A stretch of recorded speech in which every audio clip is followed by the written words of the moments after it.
చాలా బాగా అంటే చాలా బాగా ఎంజాయ్ చేసుకుంటున్నారు. ఏదైనా హాలిడేస్లో కూడా వస్తారు రెగ్యులర్గా.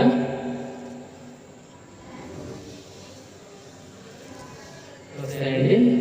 ఈస్ట్లో ఒక గేట్ వస్తుంది, వెస్ట్లో ఒక గేట్ వస్తుంది. అక్కడ ఒక సెక్యూరిటీ సిస్టమ్ ఉంటుంది, ఇక్కడ ఒక సెక్యూరిటీ సిస్టమ్ ఉంటుంది. చాలా సెక్యూరిటీగా ఉంటుంది. ప్రహరీ వాళ్ళు ఇచ్చారు. కరెంట్ స్తంభాలంతా లాగేశారు. మొత్తం కరెంట్ సప్లై చేస్తున్నారు. తారుడు దీని మీద కొంచెం బాగా తారుడు కూడా సెకండ్ లేయర్ కూడా వేసే విధంగా ఉంది. ఇక్కడ ఎవరైనా ప్లాట్ తీసుకోవాలా అని ఇంట్రెస్ట్ ఉన్న వాళ్ళు మాత్రమే ఇక్కడ మిగులు ఉన్నాయి.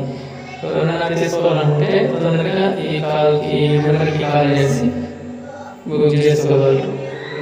సరే విజిట్ చేయండి. తర్వాత మీకు నచ్చితే మీరే తీసుకుంటారు. Okay, thank you. Subscribe please my channel.